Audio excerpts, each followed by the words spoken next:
आज के मुख्य समाचार। सलोनी में सामाजिक जागरूकता कार्यक्रम आयोजित। गोना गांव में डायरिया फैलने का कारण निकला अशुद्ध पानी। कोहरे की मार से रामशहर क्षेत्र में गेहूं की फसल प्रभावित। युवाओं के भविष्य को नई दिशा दे रहा केंद्रीय विश्वविद्यालय, जयराम ठाकुर। विशाल मेगा मार्ट के बाहर सीटों से जुड़े कर्मचारियों का प्रदर्शन। गणतंत्र दिवस को लेकर शिमला के रिज मैदान में जोरों पर तैयारियां। मोहाली में क्षेत्र की पहली अत्याधुनिक बाईप्लेन न्यूरोकैथ लैब शुरू। 7 मार्च को अंतर्राष्ट्रीय महिला दिवस पर होगा बेटियां स्माइल अवार्ड शो। अब समाचार विस्तार से। राजधानी शिमला के छोटा शिमला स्थित विशाल मेगा मार्ट के बाहर सीटों से संबंध कर्मचारियों ने श्रम कानूनों को लागू करने की मांग को लेकर जोरदार प्रदर्शन किया। प्रदर्शनकारी कर्मचारियों ने मेगा मार्ट प्रबंधन के खिलाफ नारेबाजी करते हुए कहा कि कर्मचारियों के साथ लगातार अनदेखी की जा रही है और उनके बुनियादी अधिकारों का उल्लंघन हो रहा है। कर्मचारियों का आरोप है कि विशाल मेगा मार्ट प्रबंधन न तो कर्मचारियों को पहचान पत्र उपलब्ध करवा रहा है और न ही एपीएफ की सही और पारदर्शी व्यवस्था की गई है। इसके अलावा कर्मचारियों के लिए रेस्टरूम की कोई सुविधा नहीं है। वहीं साप्ताहिक अवकाश और छुट्टियों को लेकर भी स्पष्ट नीति नहीं अपनाई जा रही। प्रदर्शन कर रहे कर्मचारियों ने कहा कि लंबे समय से वे अपनी मांगे प्रबंधन के सामने रखते आ रहे हैं, लेकिन अब तक कोई ठोस कार्यवाही नहीं की गई है। इससे कर्मचारियों में भारी रोष बढ़ता जा रहा है। सीटू नेताओं ने कहा कि श्रम कानूनों का पालन करना किसी भी निजी संस्थान की जिम्मेदारी है, लेकिन विशाल मेगा मार्ट प्रबंधन इन कानूनों को नजरअंदाज कर रहा है। कर्मचारियों ने चेतावनी दी कि यदि उनकी मांगों को गंभीरता से नहीं लिया गया तो 12 फरवरी को हड़ताल और धरना प्रदर्शन किया जाएगा। उन्होंने कहा कि यह आंदोलन केवल विशाल मेगा मार्ट तक सीमित नहीं रहेगा, बल्कि जरूरत पड़ी तो इसे व्यापक स्तर पर फैलाया जाएगा। जिंदाबाद जिंदाबाद। रेस्टरूम की सुविधा देनी होगी, देनी होगी, देनी होगी। रेस्टरूम की सुविधा देनी होगी, देनी होगी, देनी होगी। की त्रुटियों को दुरुस्त करना होगा, करना होगा, करना होगा। CITU जिंदाबाद, जिंदाबाद जिंदाबाद। CITU जिंदाबाद, जिंदाबाद जिंदाबाद। मजदूर एकता जिंदाबाद, जिंदाबाद जिंदाबाद। कर्मचारी एकता जिंदाबाद, जिंदाबाद जिंदाबाद। विशाल मेगा मार्ट वर्कर्स यूनियन जिंदाबाद। विशाल मेगा मार्ट वर्कर्स यूनियन संबंधित CITU की ओर से आज ये गेट मीटिंग का आयोजन हम कर रहे हैं। जैसा कि आपको मालूम है कि जो देश का कानून है वो अपनी मांगों को लेकर इस तरीके की गेट मीटिंगों की इजाज़त देता है। आज की इस गेट मीटिंग को करने का मकसद ये है कि विशाल मेगा मार्ट के अंदर श्रम कानूनों के साथ लगातार खिलवाड़ होता है। यहाँ पर मैं आपके संज्ञान में एक बात लाना चाहता हूँ। हिमाचल प्रदेश की विधानसभा ने आज से लगभग 20 साल से ज़्यादा समय पहले एक कानून बनाया था कि हर मज़दूर को उसकी स्थापना के अंदर 3 दिन के नौकरी ज्वाइन करने के भीतर आई कार्ड का सुविधा दी जानी चाहिए। वो आज तक कई सालों से जो मज़दूर काम कर रहे हैं वो आई कार्ड की सुविधा आज तक भी उनको नहीं मिली। हमारे देश का ही मज़दूरों के संबंध में जो कानून है वो इस बात का जिक्र करता है कि हर मज़दूर को हर महीने जब वेतन मिलता है उसकी सैलरी स्लिप मिलनी चाहिए। वो सैलरी स्लिप उसको मिलती नहीं है।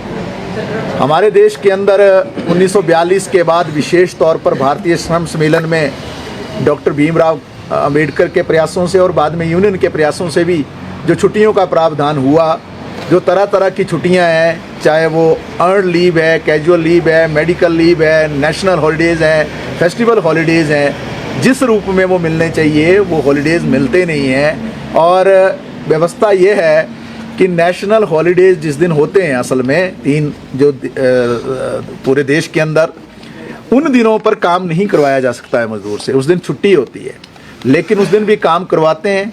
उसकी एवज में छुट्टी देने का प्रावधान है, चाहे 3 गुना वेतन देने का प्रावधान है, वो लागू होता नहीं है। और बड़ी बात ये भी है, आपको इस बात का भली भांति जानकारी होगी कि शॉप एंड कमर्शियल एक्ट जो है हिमाचल प्रदेश का, जो रूल्स हैं और उसकी स्थापना है उस कानून की, और पूरे देश के अंदर भी जो कानून है उसके अनुसार हफ्ते में 1 दिन जो है वो जैसे दूसरी दुकानें बंद रहती हैं उस तरीके से विशाल मेगा मार्ट को बंद रहना है। लेकिन वो चीज़ कभी लागू नहीं होती। आप देखते हैं कि संडे को भी ये खुला रहता है और मज़दूरों से भी काम लेते हैं। इसके साथ साथ जो डेजिग्नेशन है, जो काम करवाया जाता है, उसके अनुरूप वेतन नहीं मिलता है। जबकि कानून क्या कहता है, जो शेड्यूल एम्प्लॉयमेंट है हिमाचल प्रदेश के, वो साफ साफ इस बात का जिक्र करते हैं कि जो जिस श्रेणी का, जिस डेजिग्नेशन का काम करवाया जाए, उसी अनुरूप उनको वेतन दिया जाए। तो वेतन कम दिया जाता है। और कई जगह जैसे हाउस कीपिंग है या दूसरी जगह, इवन कि जो सारे लोग जो यहाँ काम करते हैं, उनसे और भी तरह तरह के काम करवाए जाते हैं। ओवर टाइम काम भी करवाया जाता है, ओवर टाइम का वेतन भी नहीं मिलता है। एक्स्ट्रा काम करवाया जाता है, उसका वेतन भी नहीं मिलता है। बोनस की सुविधा को लागू नहीं किया जाता है। और व्यवस्था यहाँ तक है कि जो यहाँ कर्मचारी काम करते हैं, उनके लिए जो अच्छे पीने के पानी की व्यवस्था होनी चाहिए, वो व्यवस्था नहीं है। और इसके साथ साथ जो रेस्ट रूम है, आपको मालूम होगा हमारे देश के अंदर जो कानून है, उसके अनुसार किसी भी कार्यस्थल पर कैंटीन की व्यवस्था करना, रेस्ट रूम की व्यवस्था करना, लंच रूम की व्यवस्था करना, ये सारी सुविधाएं देनी होती हैं, जो यहाँ पर लागू नहीं होती हैं। और जिस रूप में यहाँ पर कर्मचारी काम करते हैं, हम लंबे समय से इस बात की मांग करते रहे हैं कि 25% एक्स्ट्रा उनको वेतन मिलना चाहिए। काम का बोझ बहुत ज़्यादा है और उस अनुरूप में वेतन नहीं मिलता है। तो ऐसे बहुत सारे सवाल हैं, जिन सवालों को लेकर पहले भी हम प्रबंधन से बातचीत करते रहे हैं, इनको मांग पत्र देते रहे हैं, और उन मांग पत्रों पर उस तरीके से गौर होता नहीं है। तो इसलिए आज मजबूरन जो है हमें यहाँ पर आकर जो है गेट मीटिंग करनी पड़ी है। और हम चेताना चाहते हैं, आज गेट मीटिंग हो रही है, और जब हम अपने मांग पत्र को लेकर जो आज ये गेट मीटिंग कर रहे हैं, जिसमें हमने कुछ मांगों को उठाया है, जिनका मैंने जिक्र आपके समक्ष किया, वो मांग पत्र भी एक देंगे हम, और इसके साथ साथ दूसरा मांग पत्र भी हम देख रहे हैं। उपमंडल नौदौन के अंतर्गत आने वाले गोना गांव में हाल ही में फैले डायरिया के मामलों को लेकर स्वास्थ्य विभाग की रिपोर्ट में बड़ा खुलासा हुआ है। जांच रिपोर्ट के अनुसार जल शक्ति विभाग द्वारा सप्लाई किया जा रहा पानी अशुद्ध पाया गया है, जिससे यह आशंका और प्रबल हो गई है कि ऐसी पानी के कारण गाँव में डायरिया फैला।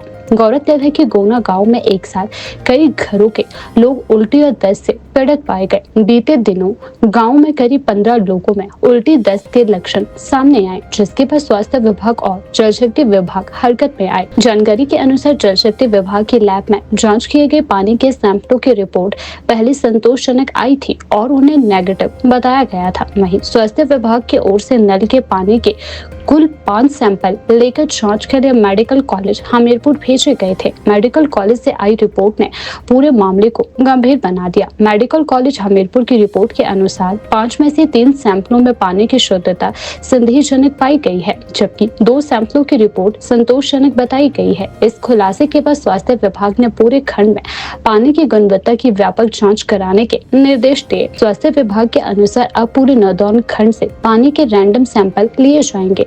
हर दूसरे दिन 4 सैंपल लिए जाएंगे और यह अभियान पूरे 1 महीने तक चलाया जाएगा। इसके बाद सैंपलों की रिपोर्ट के आधार पर जल शक्ति विभाग के साथ समन्वय कर आगे की कार्यवाही की जाएगी, ताकि भविष्य में इस तरह की घटनाओं को रोका जा सके। उल्लेखनीय है कि बीते कुछ महीनों से नौदौन खंड में लगातार उल्टी दस्त के मामले सामने आ रहे हैं। इससे पहले ITI रेल क्षेत्र में भी उल्टी और दस्त के 20 से अधिक मामले सामने आए थे।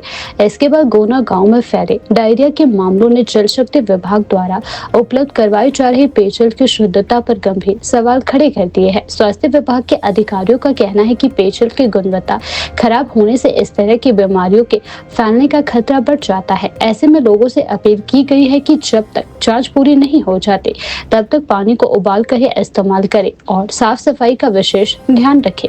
मेडिकल कॉलेज हमीरपुर से पानी के 5 सैंपलों की रिपोर्ट प्राप्त हो गई है।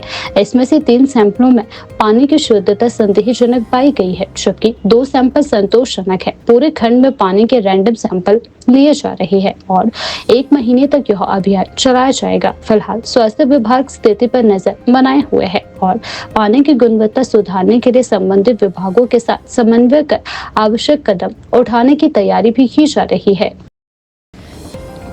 धर्मशाला में हिमाचल प्रदेश केंद्रीय विश्वविद्यालय के 16वें स्थापना दिवस के अवसर पर आयोजित कार्यक्रम में पूर्व मुख्यमंत्री एवं नेता प्रतिपक्ष जयराम ठाकुर ने शिरकत की।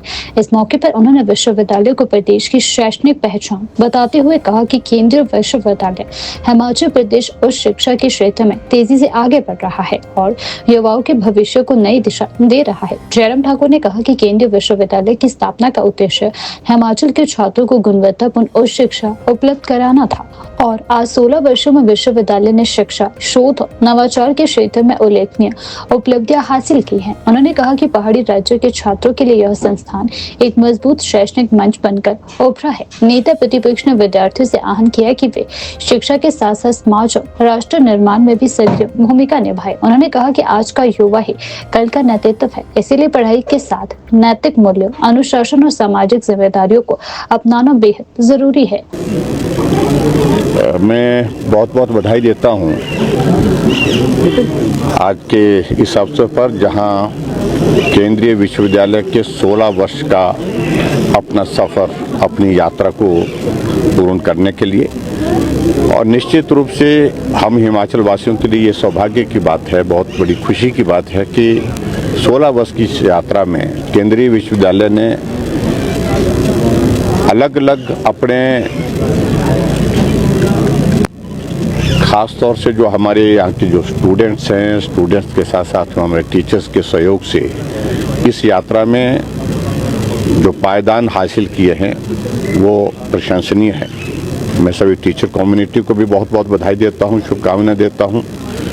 और हमें इस बात को देखकर के प्रसन्नता है कि अब केंद्रीय विश्वविद्यालय का जो कैंपस का जो भव्य निर्माण का कार्य अपनी पूर्णता की तरफ जो है वो लगभग अग्रसर होने के बाद पहुंचने की स्थिति में हो पाया है। लगभग 512 करोड़ रुपए केंद्र के सहयोग से आदरणीय प्रधानमंत्री नरेंद्र मोदी जी के आशीर्वाद से यहाँ कैंपस के निर्माण के लिए मिला है। और मैं ये भी उम्मीद करता हूँ कि बहुत जल्दी जो है वो हमारा धर्मशाला का जो एक इशू रहता है कैंपस के निर्माण का, उसमें भी प्रगति हो। और स्टेट गवर्नमेंट में इस बात के लिए आग्रह करूँगा कि ये कैंपस अब फंक्शनल हो। उसके लिए जो मुझे जानकारी मिली है कि अभी तक, क्योंकि पावर सप्लाई का एक इशू जो रहता है वो उसमें स्टेट गवर्नमेंट को अपना उसमें योगदान करना है। लगभग 8 करोड़ से 10 करोड़ के लगभग जो पैसा उसमें लगेगा, तो उसको जल्दी करना चाहिए ताकि हम प्रधानमंत्री नरेंद्र मोदी जी को यहाँ बुला करके इस कैंपस के अंदर बच्चों को पढ़ने का एक एटमॉस्फेयर जिस प्रकार से मिलना चाहिए उसको उपलब्ध करा सके। अभी तो आज के इस अवसर पर मैं सभी बच्चों को शुभकामनाएं देता हूं और टीचर कम्युनिटी को भी बहुत बहुत बधाई देता हूं। 16 साल का ये पड़ाव बहुत महत्वपूर्ण रहा देश की यात्रा में और प्रदेश की यात्रा में जो योगदान इस विश्वविद्यालय का रहा है।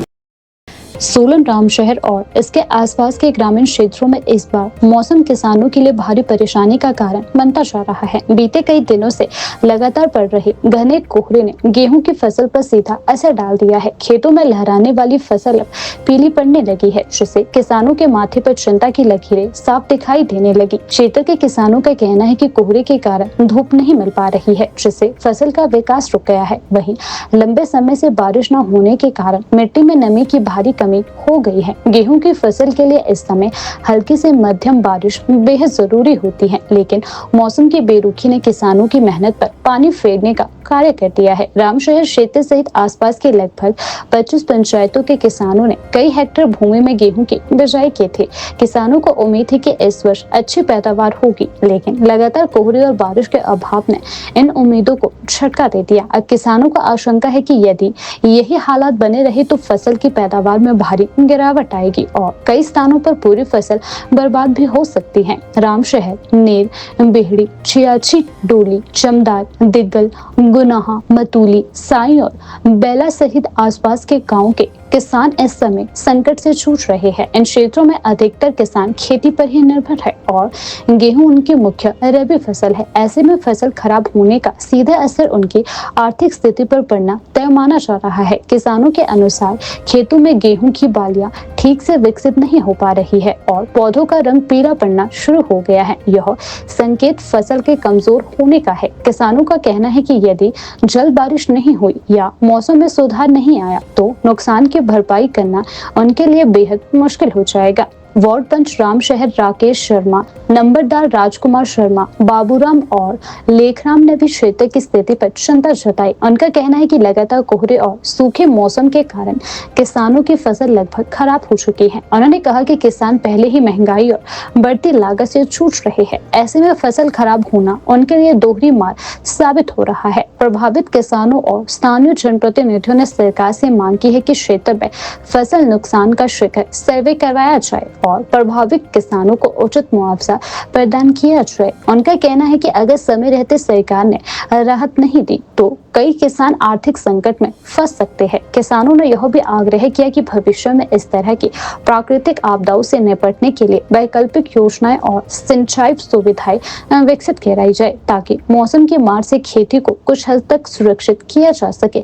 कुल मिलाकर रामशहर और आसपास के क्षेत्रों में गेहूं की फसल पर मंडराता संकट न केवल किसानों की मेहनत पर सवाल खड़ा कर रहा है बल्कि ग्रामीण अर्थव्यवस्था के लिए भी चिंता का विषय बन गया है। अब सभी की निगाहें सरकार और मौसम पर टिकी हुई है कि आने वाले दिनों में किसानों को राहत मिल पाती है या नहीं। हिमाचल प्रदेश महिला एवं बाल विकास विभाग की ओर से सिलोनी में एक सामाजिक एवं जागरूकता कार्यक्रम का आयोजन किया गया। कार्यक्रम में उपायुक्त जिम्मा ने बतौर मुख्य अतिथि शिरकत के। इस अवसर पर महिला सशक्तिकरण, बाल संरक्षण और सामाजिक विकास से जुड़े विभिन्न महत्वपूर्ण विषयों पर विस्तार से चर्चा की गई। कार्यक्रम के दौरान मुख्य अतिथि ने महिलाओं को आत्मनिर्भर बनने, अपने अधिकारों के प्रति जागरूक रहने और सरकारी योजनाओं का लाभ उठाने के लिए प्रेरित किया। उन्होंने कहा कि समाज के समग्र विकास में महिलाओं की भूमिका अत्यंत महत्वपूर्ण है और उनके सशक्तिकरण से ही परिवार तथा समाज मजबूत बनता है। बाल संरक्षण से जुड़े विषयों पर बोलते हुए उपायुक्त ने कहा कि बच्चों की सुरक्षा, शिक्षा और स्वास्थ्य सरकार की प्राथमिकता है। उन्होंने बाल अधिकारों, बाल विवाह रोकथाम, बच्चों के सर्वांगीण विकास के लिए चलाई जा रही योजनाओं की भी जानकारी दी। कार्यक्रम में महिला एवं बाल विकास विभाग के अधिकारियों ने विभाग द्वारा संचालित विभिन्न योजनाओं और कार्यक्रम की विस्तार से जानकारी साझा की। इसके साथ ही आंगनबाड़ी कार्यकर्ता, स्वयं सहायता समूह तथा स्थानीय महिलाओं की सक्रिय भागीदारी देखने को मिली। इसके अलावा तीसरी हमारी योजना जो है वो मुख्यमंत्री शगुन योजना है। मुख्यमंत्री शगुन योजना उन बच्चियों के लिए है जो बीपीएल परिवार से संबंध रखती हैं तथा उसमें कोई ऐसा बाउंड्रीज नहीं है कि वो एक बेटी है, दो बेटी है, तीन बेटी है, जितनी बेटियां हैं उनको शादी के लिए 31,000 रुपए की राशि जो है वो स्वीकृत की जाती है।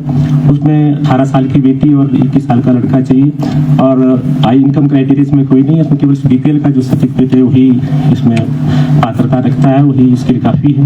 महोदय, हमारे यहाँ इस सलोनी ब्लॉक में हमारे पिछली, क्योंकि ट्रेजरी में पिछली बैन लगे था जनवरी के बाद, तो आज तक जो है हमारे यहाँ इस योजना के अंतर्गत 207 एप्लीकेशन फॉर्म्स जो है हमने चंबा भेज दिए और इस योजना में बजट का प्रावधान भी सर 4 करोड़ के लगभग डिस्ट्रिक्ट को प्राप्त हो चुका है। तो बड़ी जल्दी शीघ्र ही इस समय में वो जो है वो इनको राशि स्वीकृत हो जाएगी सर। इसके अलावा विडोरी मैरिज, सबको अपनी ज़िंदगी जीने का अधिकार है। एक छोटी उम्र में किसी बेटी की शादी होती है, उसका पति का देहांत हो जाता है तो उसको पूरा अधिकार है कि वो अभी अपनी ज़िंदगी जो है वो अपने अच्छे ढंग से जिए। अपने उसको शादी करने का अधिकार है और शादी करने के लिए सरकार की तरफ से उसको 2 लाख रुपए की सहायता जो है उस बेटी को शादी करने के लिए विडोरी मैरिज योजना के अंतर्गत जो है वो दी जाती है। इसमें हमारे पास पेंडेंसी नहीं है सर, क्योंकि हमारे पास एप्लीकेशंस नहीं आई थी। पीछे हुआ था कि इसको सैंक्शन भी हो चुका है। इसके अलावा प्रधानमंत्री मातृ वंदना योजना जो कि गवर्नमेंट ऑफ इंडिया का एक फ्लैगशिप प्रोग्राम है, उसमें पहली जो बच्चा है उसको शगुन योजना में जो है वो लाभ दिया जाता है, चाहे वो बेटी है चाहे बेटा है। उस बशर्ते कि वो सरकारी कर्मचारी नहीं होने चाहिए अपने आप। उसमें 5,000 रुपये विभाग की तरफ से उनको दिया जाता है सर। और सेकंड गर्ल चाइल्ड अगर बेबी है तो उसके लिए उसको 6,000 रुपये की राशि जो है वो मुख्य इसमें प्रधानमंत्री मातृ वंदना योजना में दी जाती है। इसके अलावा अब मैं बात करूंगा विशेष रूप से हिमाचल सरकार की तरफ से लास्ट ईयर 2024 में जो है सितंबर 2024 में 2 योजनाएं जो है लागू की गई थी, एक सुख शिक्षा और एक सुख आश्रय योजना। जो सुख शिक्षा योजना है वो केवल उन बच्चों के लिए है जो कि जिनकी माँ विधवा है, पति का देहांत हो चुका है, या माँ एबंडन्ड है, या माँ सरेंडर्ड है, उनके बच्चों के लिए सुख शिक्षा योजना जो है वो इसमें विभाग की तरफ से उन बच्चों को लाभ दिया जाता है। और इसमें 2 कैटेगरी है सर, 0 to 18, 0 से 18 साल तक उन बच्चों को जो है 1000 रुपये प्रति बच्चा, चाहे उनके 1 बच्चा है, चाहे 2 बच्चे हैं, चाहे 3 बच्चे हैं, उनको इसमें कवर किया जा रहा है। और 18 से 27 साल तक अगर कोई बच्चा अपनी एजुकेशन प्राप्त करना चाहता है, बशर्ते कि वो सरकारी संस्थान में अपना दाखिला उसका हो, तो उसको फ्री एजुकेशन जो है उसको दी जाती है। उसके साथ साथ में अगर उसको हॉस्टल में रहना है तो हॉस्टल में रहेगा, अगर हॉस्टल में नहीं रहना चाहता है या जगह नहीं है तो ऐसी स्थिति में उस बच्चे को 3000 रुपये जो है वो मासिक उसको किराए के रूप में सरकार के द्वारा वहन किए जा रहे हैं। तो इस योजना के तहत सर हमारे पास 403 बच्चे जो है हमने यहाँ सलोनी प्रोजेक्ट में लाभान्वित हैं, लाभ ले रहे हैं।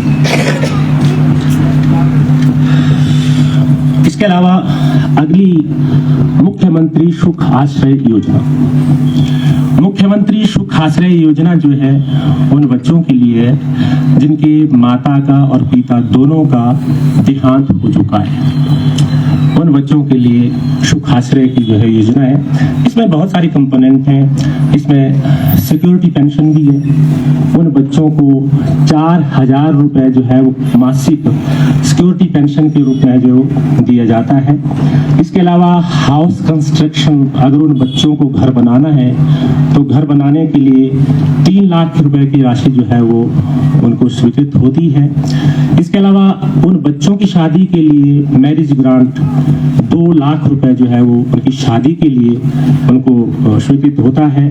अगर उन बच्चों के पास जमीन नहीं है और वो घर बनाना चाहते हैं तो वैसी स्थिति में उपायुक्त महोदय सक्षम है उन बच्चों को 3 बिस्वा जमीन देने के लिए और वो अपना घर बना सकते हैं। और इसके अलावा अगर बच्चे ने कोचिंग करनी है, पढ़ाई करनी है, या हायर एजुकेशन प्राप्त करनी है, या कोई वोकेशनल ट्रेनिंग्स प्राप्त करनी है, या कोई सेल्फ एम्प्लॉयमेंट उसको चलाना है, तो वैसी स्थिति में भी सरकार की तरफ से उनको जो है वो रिलीफ दिया जाता है। 26 जनवरी की तारीख भारत के इतिहास के लिए एक विशेष स्थान रखती है। इस दिन आजाद भारत को अपना संविधान मिला और देश एक संप्रभु, समाजवादी, पंथ निरपेक्ष और लोकतांत्रिक गणराज्य बना। संविधान के इस महत्व को जन जन तक पहुंचाने और इसे ऐतिहासिक दिन का उत्सव मनाने के उद्देश्य से हर वर्ष 26 जनवरी को पूरे देश में गणतंत्र दिवस धूमधाम से मनाया जाता है। इस अवसर पर लोग एक दूसरे को शुभकामनाएं और बधाई देते हैं तथा देशभक्ति के रंग में रंगे नजर आते हैं। इसी कड़ी में राजधानी शिमला के ऐतिहासिक रिज मैदान पर 26 जनवरी गणतंत्र दिवस के अवसर पर आयोजित होने वाले राज्य स्तरीय समारोह की तैयारियां जोरों शोरों पर है। रिज मैदान में पूरे अनुशासन और उत्साह के साथ परेड का अभ्यास किया जा रहा है ताकि समारोह को भव्य और यादगार बनाया जा सके। परेड अभ्यास में बड़ी संख्या में नव युवक कैडर्स हिस्सा ले रहे हैं। कई कैडर्स के लिए यह पहला अवसर है जब वे किसी राष्ट्रीय स्तर के समारोह की परेड में भाग ले रहे हैं। देशभक्ति की भावना, अनुशासन के साथ अभ्यास कर रहे इन युवाओं में खासा उत्साह और गर्व देखने को मिल रहा है। प्रशासन की ओर से गणतंत्र दिवस समारोह को यादगार बनाने के लिए सभी तैयारियां समयबद्ध और व्यवस्थित ढंग से पूरी की जा रही है। सुरक्षा, यातायात व्यवस्था, दर्शकों की सुविधा और कार्यक्रम की रूपरेखा पर विशेष ध्यान दिया जा रहा है। प्रशासन का प्रयास है कि इस ऐतिहासिक दिन पर रिज मैदान में आयोजित होने वाला राज्य स्तरीय समारोह प्रदेशवासियों के लिए गौरव और प्रेरणा का प्रतीक बने। गौरतलब है कि गणतंत्र दिवस न केवल एक उत्सव है बल्कि यह हमें संविधान के मूल्य, न्याय, स्वतंत्रता, समानता की याद दिलाता है। इसी भावना के साथ शिमला में भी 26 जनवरी को पूरे हर्षोल्लास और देशभक्ति के वातावरण में गणतंत्र दिवस मनाने की तैयारियां अंतिम चरण में पहुंच रही है।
फोर्टिस अस्पताल मोहाली ने न्यूरो केयर के क्षेत्र में एक बड़ी उपलब्धि हासिल करते हुए क्षेत्र की पहली अत्याधुनिक बायोप्लेन न्यूरो कैथ लैब का शुभारंभ किया। इस नई सुविधा से स्ट्रोक, एन्यूरिज्म और अन्य जटिल न्यूरोलॉजिकल बीमारियों के इलाज में तेज और अधिक सटीक निदान संभव हो सकेगा। अस्पताल प्रबंधन के अनुसार यह बायोप्लेन न्यूरो कैथ लैब अत्याधुनिक इमेजिंग तकनीक से लैस है, जिसमें एक साथ 2 अलग-अलग एंगल से हाई रिजोल्यूशन इमेजिंग की सुविधा मिलती है। इससे मस्तिष्क और रीढ़ की हड्डी की स्पष्ट और विस्तृत 3D तस्वीरें प्राप्त होती हैं, जिससे इलाज की प्रक्रिया अधिक प्रभावी हो जाती है। फोर्टिस अस्पताल मोहाली के विशेषज्ञ ने बताया कि इस सुविधा का सबसे बड़ा लाभ आपातकालीन स्ट्रोक मरीजों को मिलेगा। इमरजेंसी विभाग से मरीज को सीधे कैथ लैब में ले जाकर तुरंत जांच और इलाज शुरू किया जा सकेगा, जिससे कीमती समय की बचत होगी।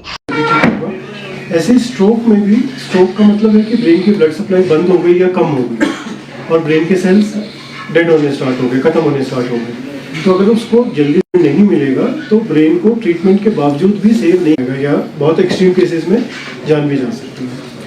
सो ऐसे केसेस में हमें कुछ ऐसा इक्विपमेंट चाहिए जिससे हम ब्रेन के अंदर देख के जहाँ पे भी ब्लॉकेज है उसको रिमूव कर सके और बड़े कम टाइम में रिमूव कर सके।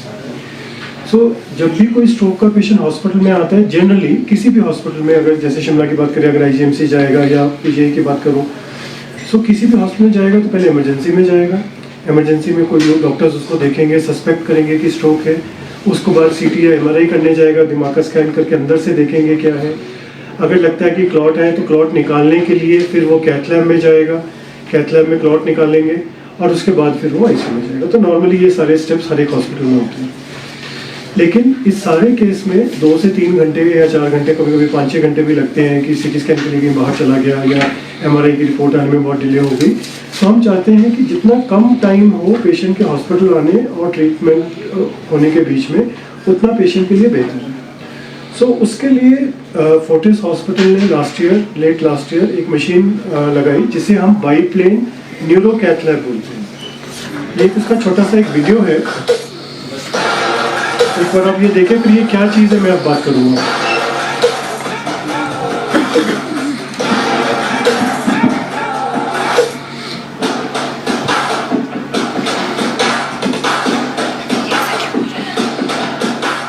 सो ये जो मशीन है ये ब्रेन के अंदर देख सकती है 2 अलग अलग डायरेक्शन से, फ्रंट से और साइड से, तभी इसका नाम है बाईप्लेन। बाई होता है 2, प्लेन होता है कि 2 एक्सरे ट्यूब्स हैं इसमें। ये बहुत ही लेटेस्ट या अत्याधुनिक मशीन है जिससे हम ब्रेन के अंदर देख सकते हैं और इमेज क्लैरिटी इतनी ज़्यादा है कि बहुत छोटी छोटी जो ब्रेन की नसें हैं, 2 मिलीमीटर या उससे भी छोटी नसें, उनको देख सकते हैं और उसमें अगर ब्लॉकेज है तो जो भी हमारी टेक्निक्स हैं जिससे हम ब्लॉकेज रिमूव करते हैं वो कर सकते हैं। सो ये एक इसका फ़ायदा है कि नॉर्मल जो मशीन्स हैं जो यहाँ पे भी हैं, शिमला में है, 1-2 जगह ही है, बहुत ज़्यादा जगह नहीं है। हिमाचल में आई डोंट थिंक कि बहुत जगह पे कैथ लैब्स हैं, लेकिन जहाँ पे भी है वो सिंगल प्लेन कैथ लैब है। यहाँ पे अगर आप देखें सिंगल प्लेन कैथ लैब में एक सिंगल ट्यूब होती है, लेकिन इसमें एक ट्यूब ऊपर है और एक साइड पे है, तो हम ब्रेन को 3D फॉर्म में देख सकते हैं।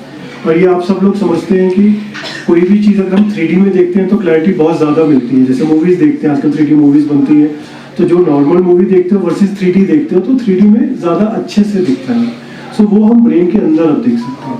ये एक इसका बड़ा फ़ायदा है। और क्योंकि हमें अच्छा दिखता है तो हम फास्टर ट्रीट कर सकते हैं। तो ब्रेन ट्रीटमेंट जो पहले 1 घंटे में होती थी, अब वो 15 मिनट या 20 मिनट या आधे घंटे में की जा सकती है। दूसरा इसका एक मेजर बेनिफिट है कि स्ट्रोक के पेशेंट को हम डायरेक्टली कैथ लैब ले जा सकते हैं या एंजियोसूट ले जा सकते हैं।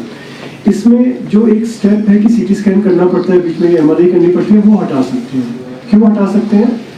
क्योंकि इसके अंदर ही इस तरह से सीटी स्कैन भी हो सकता है। ये जो आपको स्कैन एक चल रहा है साइड पे, ये एक सीटी स्कैन की इमेजेस हैं। अगर आपको मेडिकल इमेजेस आपने कभी देखी हो तो सीटी स्कैन ऐसा दिखता है। तो ये सीटी स्कैन एक सीटी स्कैन मशीन में नहीं किया गया, ये सीटी स्कैन इसी मशीन में जो ये बाइप्लेन कैथ लैब है उसके अंदर है। तो इसका मतलब ये कि मरीज को अगर स्ट्रोक है और वो हॉस्पिटल पहुंच जाता है, हम सीधा इमरजेंसी से उसको इस मशीन पे ले जाते हैं, वहीं सीटी स्कैन करते हैं, देखते हैं ब्रेन में ब्लीडिंग है, ब्लॉकेज है, ट्यूमर है, क्या जो भी चीज़ है, और अगर ब्लॉकेज है तो वहीं से सर्जरी स्टार्ट कर सकते हैं। इसमें पेशेंट को इमरजेंसी से रेडियोलॉजी, रेडियोलॉजी से इमरजेंसी, फिर इमरजेंसी से कैथ लैब, ये सारा प्रोसेस जो है खत्म हो जाता है। इसको हम बोलते हैं direct to cath lab. Patient emergency में आया और विद इन 10-15 मिनट एक बार प्राइमरी असेसमेंट उसकी हो गई तो सीधा कैथ लैब लेके गए, इस मशीन पे लेटाया, सीटी स्कैन किया, उस पर स्ट्रोक कंफर्म किया और उसको ट्रीट कर दिया। दूसरा इसका मेजर एडवांटेज है क्लैरिटी। अगर आप थोड़ी लाइट ज़्यादा है यहाँ पर फिर भी आपको दिखेगा, ये जो वाइट चीज़ें दिख रही हैं ये सारी नसें हैं। जो राइट साइड की इमेज में वाइट चीज़ें दिख रही हैं ये सारी नसें हैं, और ये जो ब्लैक चीज़ दिख रही है ये वायर्स या स्टेंट है जो हम ब्रेन के अंदर लेके जा रहे हैं। ये सारा ब्रेन है पूरा। तो ये ब्लैक चीज़ आपको मूव करती हुई दिख रही है। आप तो नॉन मेडिकल है पर फिर भी अंदर वो दिख रही है, नसें भी दिख रही हैं और ब्लैक चीज़ जो कि हमारा हार्डवेयर या वायर्स है वो दिख रही हैं। सो ये पहले पॉसिबल नहीं था। पहले ये सिर्फ हार्ट के लिए पॉसिबल था। हार्ट में स्टेंटिंग आपको पता है, एंजियोप्लास्टी होती है, स्टेंटिंग होती है, तो हार्ट की नसें थोड़ी बड़ी होती हैं और जाना बड़ा आसान है क्योंकि यहाँ से टांग से गए सीधा हार्ट में चले गए। पर ब्रेन के अंदर जाके छोटी नसों को देखना, उनके अंदर काम करना, वो इस तरह की जो मॉडर्न मशीन्स है उसकी वजह से ही पॉसिबल हो पाया है। अंतर्राष्ट्रीय महिला दिवस के अवसर पर 7 मार्च 2026 को शिमला में बेटियां स्माइल अवार्ड शो का आयोजन किया जा रहा है। इस कार्यक्रम का उद्देश्य महिला शक्ति और बेटियों के योगदान को सम्मानित करना और समाज में उनकी भूमिका को सशक्त करना है।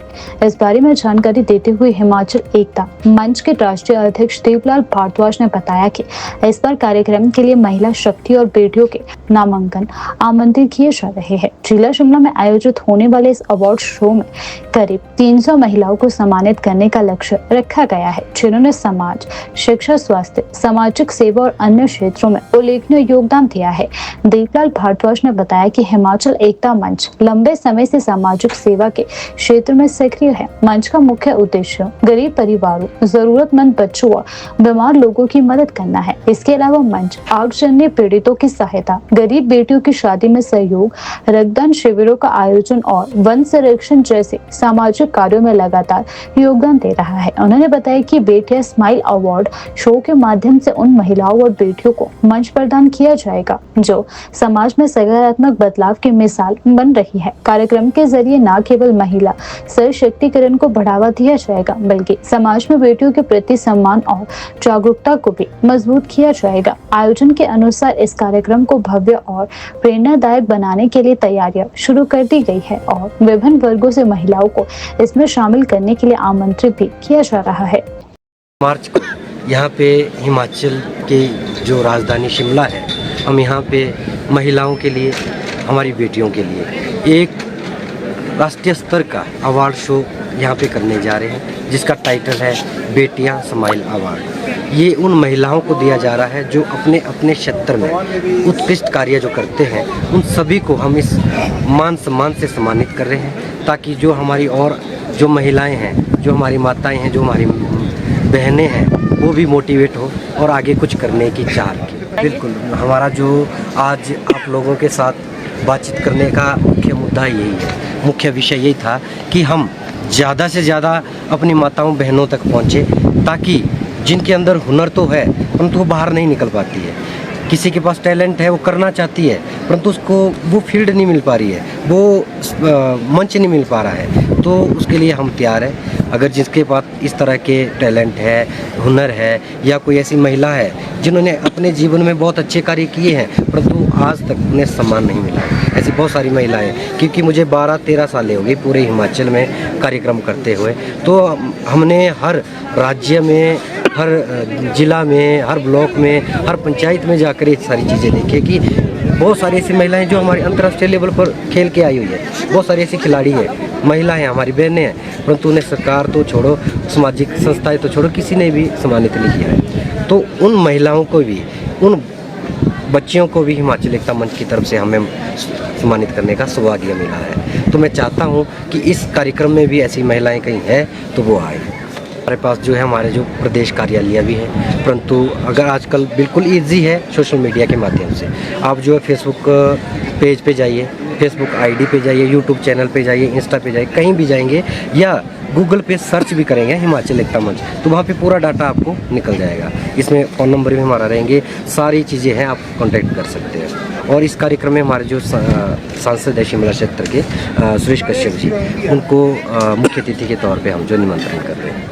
हमने बहुत सारे ऐसे कैंप, आपने बहुत अच्छा सवाल किया कि अभी पिछले 3 वर्षों से हम जो है पंचायत स्तर पे जाके जो है ना कैंप लगवा रहे हैं, महिलाओं को मोटिवेट कर रहे हैं, उनको जो है सेल्फ डिफेंस जो उसके भी हम करवा रहे, ट्रेनिंगें दे रहे हैं।